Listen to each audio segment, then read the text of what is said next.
Et prions ensemble, alléluia. Éternel Dieu de gloire, tu es le Dieu de paix, tu es le Dieu d'amour, tu es le Saint d'Israël, éternel Dieu. Tu es le Dieu incomparable, tu es le Dieu insondable, éternel Dieu de gloire. Aujourd'hui, nous voulons t'écouter, éternel Dieu de gloire. Nous voulons, Seigneur Jésus-Christ, éternel, que tu nous parles, que tu puisses nous instruire, éternel Dieu de gloire. Toi qui es le Dieu fidèle, toi qui es le Dieu d'amour, toi qui es le Dieu de gloire, toi qui es le Dieu de paix, éternel Dieu de gloire. Reçois l'honneur, reçois la gloire, toi qui es le Dieu. Éternel, laisse que je puisse disparaître devant ton Père, que toi seul puisses apparaître. Le meilleur enseignant, c'est toi, Jésus.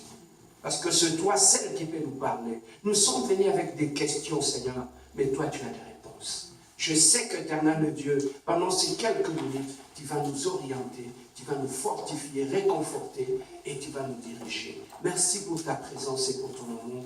Voilà pourquoi nous te disons gloire et louange à toi, Seigneur Jésus-Christ. Nous allons rapidement prendre nos Bibles.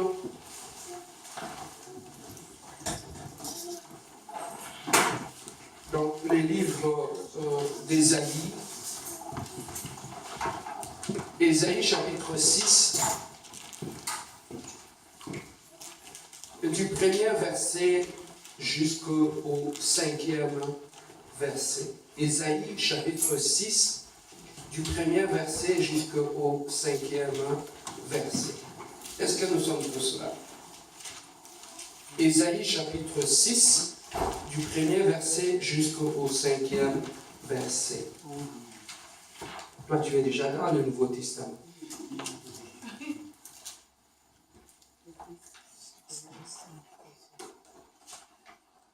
Tu ne vas pas faire comme il y avait un frère à Kinshasa qui disait, pasteur, le verset a disparu de ma Bible, je ne le vois pas.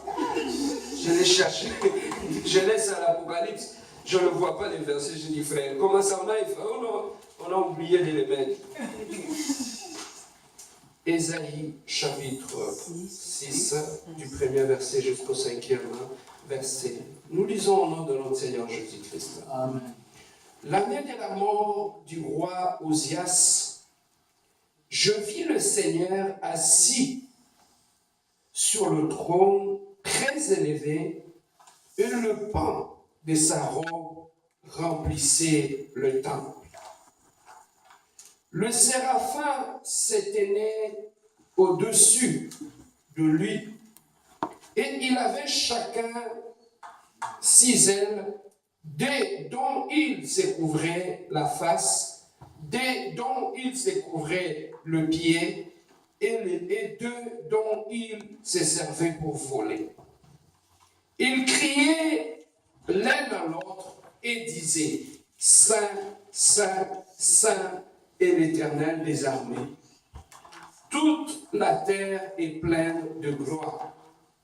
Le porte furent ébranlés dans leurs fondements par la voix qui retentissait, et la maison s'est remplie de fumée.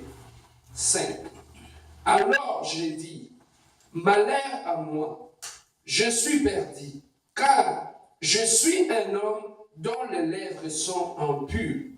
J'habite au milieu d'un peuple dont les lèvres sont impures, et mes yeux ont vu le roi, l'Éternel des armées. Amen. Amen. Bien-aimés, le thème que Dieu avait voulu qu'on puisse partager aujourd'hui, je l'avais intitulé « Les avantages de la sanctification ». Les avantages de la sanctification. Ou les avantages d'une vie de sanctification. Les avantages d'une vie de sanctification. Ou les avantages, calmement, de la sanctification.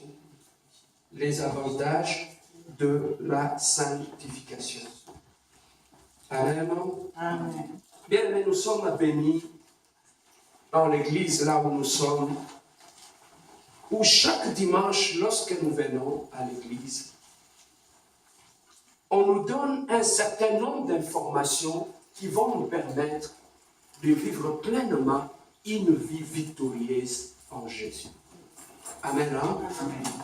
Bien-aimé, je m'étais juste posé une question. Je m'étais dit, comment on peut prendre une personne qui ne connaissait même pas rien de la vie, pendant au moins 3 ans, on lui a demandé de s'asseoir et on lui a fourni un certain nombre d'informations jusqu'à ce qu'après 3 ans, cette personne devient par exemple une infirmière ou un infirmier et il commence à piquer et il commence à faire de pansements et il commence à donner des médicaments aux malades. J'ai dit, si cette personne qui ne connaissait rien et qu'on lui a fait asseoir sur un banc et pendant 3 ans, on lui a fourni un certain nombre d'informations jusqu'au point de faire de lui une personne capable de guérir de gens. Je me dis maintenant, à combien plus forte raison, nous à l'église? Bien-aimé, imagine-toi à l'église où on peut s'asseoir pendant une année et après une année, on se retrouve nulle part. On ne sait pas diriger la prière, on ne sait pas lire la Bible, on ne sait pas comment gagner le fisc final, on ne sait pas rien. Est-ce que le problème se trouve au niveau de la personne qui écoute ou le problème se trouve au niveau des informations qu'on nous donne? Voilà pourquoi, bien aimé, nous, à l'église de la compassion, nous mettons beaucoup plus l'accent sur l'enseignement.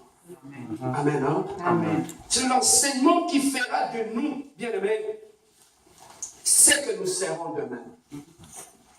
Bien-aimés, aujourd'hui, lorsque tu regardes dans les églises, les gens mettent plus l'accent sur la bénédiction que sur l'enseignement. Bien-aimés, la bénédiction, Dieu a toujours été clair dans sa parole. Il a dit, voici, on va réfléchir, ok? On va réfléchir. La Bible dit, voici le miracle qui accompagneront ceux qui auront cru. Entre le miracle et la croyance, qu'est-ce qui vient avant? Je crois que vous ne me suivez pas. Entre le miracle et la croyance, qu'est-ce qui vient avant?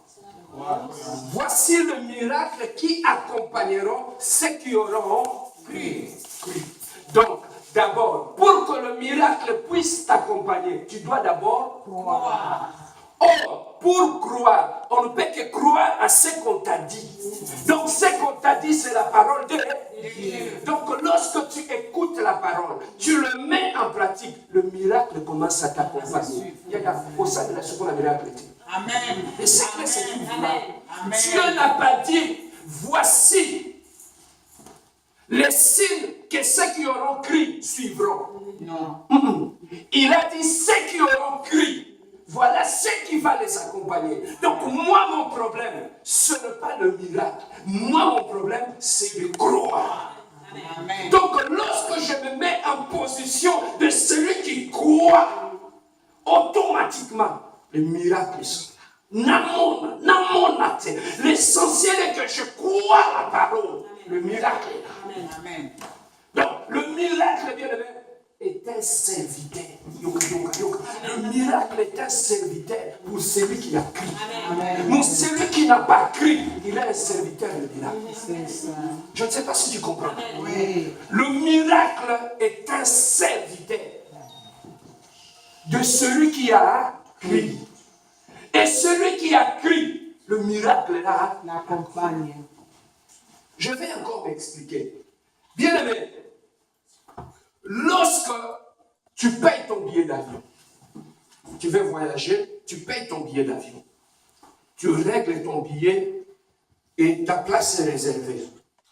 Le jour du voyage, tu montes dans l'avion, tu t'assois sur ta chaise. Et là où tu es assis sur ta chaise, tout est déjà fini. Toi, tu as fait ta part, tu as payé ton argent. Maintenant, la balle est lancée dans le camp de la compagnie d'aviation. Amen. Hein? C'est eux qui vont assurer ton départ du point A vers le point B. Moi, j'ai déjà fait mon problème. J'ai payé mon billet. Donc, ce qui va se passer dans l'avion n'est plus mon problème. Donc, lorsque je serai dans l'avion, si je meurs de faim, c'est la compagnie de l'aviation qui va s'occuper de moi. Donc, moi, au préalable, j'ai fait ma part. Et la compagnie d'aviation a fait sa part. Donc, le contrat est rempli.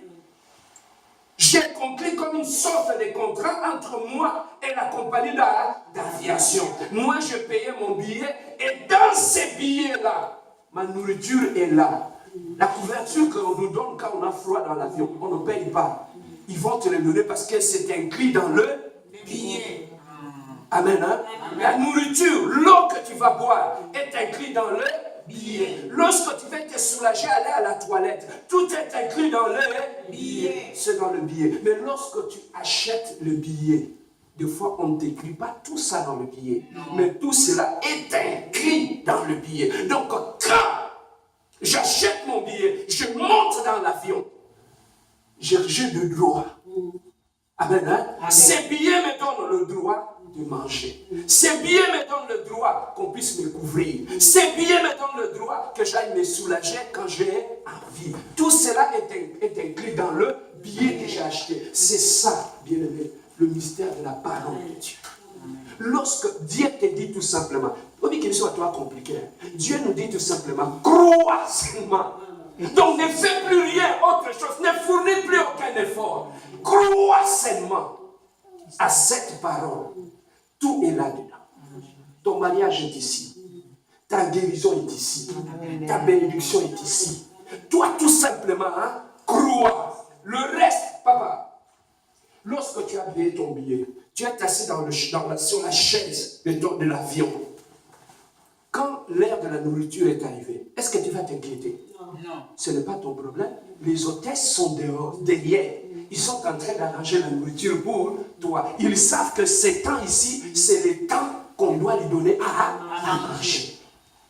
Est-ce que toi, tu te tiens debout pour aller demander cela? Non. Donc, c'est leur organisation à elle. Donc, l'hôtesse sait qu'à midi pile, on va donner à ces messieurs la nourriture. Amen. Hein? Amen. Alors, c'est comme ça aussi la parole.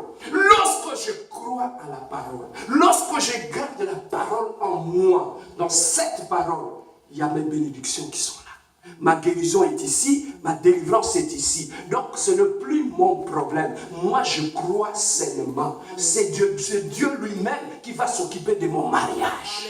Et ça, c'est le problème. Il sait que j'ai atteint l'âge de me marier. Il sait que j'ai atteint l'âge d'acheter une maison. C'est lui-même qui va s'en occuper. Amen. Bien aimé, le problème a commencé dans la vie chrétienne quand nous avions commencé à courir derrière le miracle. Amen. Amen. Hein? Amen. Quand nous avons commencé à courir derrière le miracle.